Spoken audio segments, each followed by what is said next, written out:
Olá, amigo ou amigo.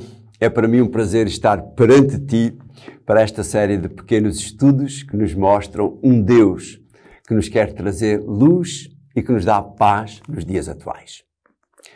No nosso primeiro estudo, vimos a razão de ser da Bíblia, como ela chegou até nós e o seu objetivo. Neste estudo, nós iremos procurar mostrar-te evidências da sua inspiração divina.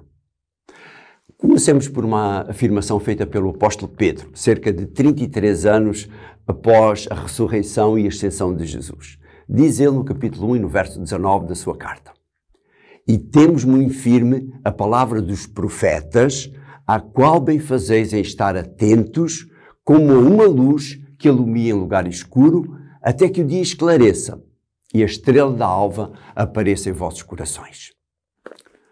Um profeta, no conceito bíblico, é alguém que transmite uma mensagem vinda da parte de Deus. Não é forçoso que essa mensagem seja profecia, ou seja, a comunicação de eventos futuros, mas sim sempre uma comunicação da parte de Deus. Com certeza já ouviste as pessoas perguntarem, ou até mesmo tu fizeste a pergunta: como posso ter a certeza de que a Bíblia foi escrita por homens, é realmente a palavra de Deus? Pessoalmente gosto muito do texto de Isaías, no capítulo 43 e no verso 26, onde Deus, de uma maneira simples, diz algo que tem a ver com o ser humano. Diz ele, no capítulo 43 e no verso 26, "Entremos em juízo, apresenta-me as tuas razões." Ainda gosto mais da versão Bíblia para Todos. E o mesmo texto diz-nos assim: "Diz-me o que tens contra mim e discutamos." Esta é uma expressão bem humana. Discutamos aquilo que nós queremos saber a respeito de. O Senhor diz-nos: "Vem ter comigo, discutamos, falemos sobre o assunto", ou seja, eu vou responder às tuas perguntas. Além das profecias, como apresentação antecipada de eventos futuros, como veremos noutros estudos mais à frente, há várias evidências internas e externas da inspiração da Bíblia.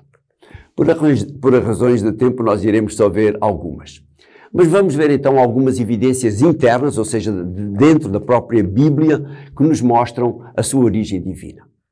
Vejamos o testemunho de vários autores. Por exemplo, Jeremias, logo no capítulo 1, nos primeiros 2 versos, ele diz: "Palavra de Jeremias", e depois ele continua no verso 2 dizendo: "Ao qual veio a palavra do Senhor." O profeta Ezequiel, no capítulo 1 e no verso 3 do seu livro, diz também: "Veio expressamente a palavra do Senhor a Ezequiel, filho de Buzi, o sacerdote, na terra dos caldeus." Daniel, um livro que iremos estudar bastante a fundo, no capítulo 7 e no verso 1, diz: "No primeiro ano de Belshazar, rei de Babilônia, teve Daniel na sua cama um sonho e visões." Um sonho e visões da parte de Deus. João, no capítulo 1 e no verso 1 do livro de Apocalipse, o último livro da Bíblia, diz: "Revelação de Jesus Cristo, a qual Deus lhe deu para mostrar aos seus servos as coisas que brevemente devem acontecer." Podemos encontrar muitas mais expressões semelhantes a estas, tanto no Velho como no Novo Testamento. Mas um dos aspectos fantásticos da Bíblia é que, apesar de ter sido escrita por cerca de 40 autores de culturas e condições sociais bem distintas, escrita durante um período de cerca de 1500 anos, além dela não se contradizer, ela apresenta uma harmonia notável, como nós iremos ver daqui a pouquinho. Vejamos agora algumas profecias, por exemplo, referentes a Jesus, que estão no Antigo Testamento, e que são facilmente comprovadas no Novo Testamento. Por exemplo, Isaías, no capítulo 7 e no verso 14, diz que Jesus nasceria de uma virgem. Diz o texto de Isaías: "Eis que uma virgem conceberá e dará à luz um filho, e será o seu nome Emanuel." O profeta Miqueias, também um profeta do Velho Testamento, no capítulo 5 e no verso 2, diz onde é que Jesus nasceria. Diz: "E tu, Belém Efrata, posto que pequena entre milhares de Judá, de ti sairá o que será Senhor em Israel."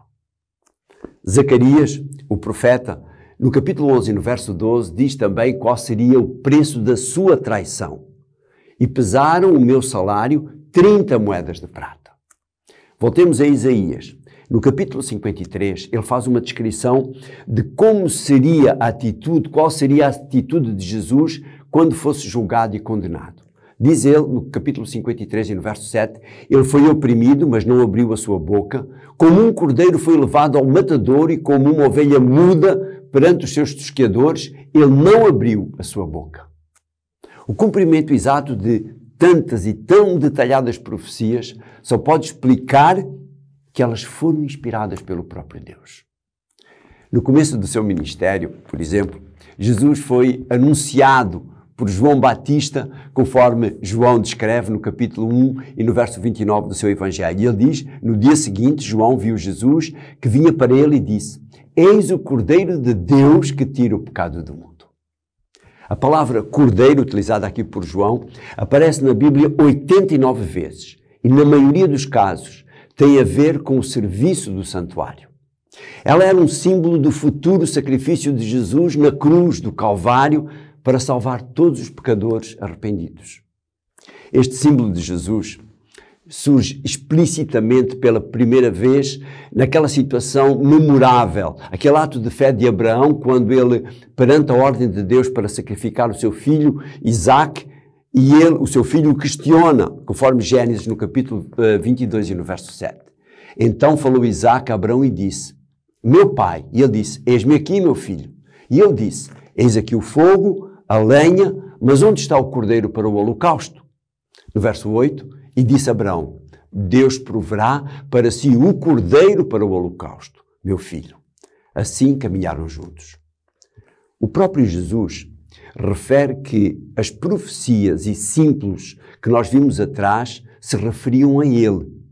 Quando ele diz, conforme João no capítulo 5 e no verso 39, examinais as Escrituras porque vós cuidais ter nelas a vida eterna e são elas que de mim testificam. A esses textos nós podemos acrescentar o simbolismo da Páscoa e os serviços que eram apresentados primeiro no tabernáculo e depois no Templo de Jerusalém. E isso nós vamos ver lá mais à frente o significado desses símbolos. Mas, finalmente, no Novo Testamento, especialmente no livro do Apocalipse, onde aparece o nome do Cordeiro 28 vezes, sempre referindo-se a Jesus. Nós assistimos aqui no livro de Apocalipse à transição do Messias sofredor, o Cordeiro que foi morto desde a fundação do mundo, conforme diz o próprio livro de Apocalipse, no capítulo 13 e no verso 8, para o Messias libertador e vitorioso, que vai purificar esta terra do pecado, conforme relata o capítulo 22 e o verso 3. Diz, ali não haverá mais maldição, nela estará o trono de Deus e do Cordeiro, e os seus servos o servirão. Vejamos agora algumas evidências externas da inspiração bíblica. Por exemplo, na Bíblia nós encontramos a lei moral, a lei dos 10 mandamentos dados por Deus a Moisés lá no Sinai e descritos no capítulo 20 de Êxodo. Esses mandamentos servem de base a muita legislação civil nos nossos países. Esta lei tem o poder extraordinário de transformar vidas. A Bíblia tem o poder extraordinário de transformar a vida de pessoas. Pessoas que, quando conhecem Cristo, são modificadas. A arqueologia, por outro lado, vem aos poucos e poucos trazendo veracidade para os relatos bíblicos. Por exemplo, apesar da Bíblia não ser um livro de ciência, ela não participou nos erros científicos que levaram muitos a ter que retratar-se e mesmo até serem sujeitos à morte. Por exemplo, 3.200 anos antes de Copérnico descobrir que a Terra se movimentava em torno de si mesma, já Jó declarava no capítulo 26 e no verso 7 do seu livro: o norte estende sobre o vazio, suspende a terra sobre o nada. Outro exemplo, cerca de 2.200 anos antes de Fernão de Magalhães ter dado a volta ao mundo mostrando que a Terra é redonda, já o profeta Isaías falava do globo da terra. O capítulo 40, verso 22 do livro de Isaías. Ele é o que está assentado sobre o globo da terra, cujos moradores são para ele como gafanhotos. Um outro exemplo mais, queres ver? Há 3.200 anos, ou seja, 3.200 anos antes de Torricelli ter declarado que o barómetro podia medir a pressão atmosférica, já Jó, no capítulo 28, no verso 25, dizia: quando deu peso ao vento e tomou a medida das águas. Amigo ou amiga, só Deus conhece o futuro. A precisão das profecias messiânicas que vimos lá atrás é uma prova da evidência divina da inspiração bíblica. Apesar de escrita por homens, a Bíblia é a palavra inspirada de Deus. As evidências internas e externas provam isso. A harmonia que nós encontramos, apesar de ter sido escrita num período de 1500 anos, por personalidades tão diversas como poetas, estadistas, reis, pescadores, agricultores, pastores e eruditos, é mais uma prova de que a palavra de Deus é viva e eficaz para nos salvar, porque Ele nos ama, conforme diz Paulo na carta aos Hebreus, no capítulo 4 e no verso 12. Sim, prezado amigo, a Bíblia é credível.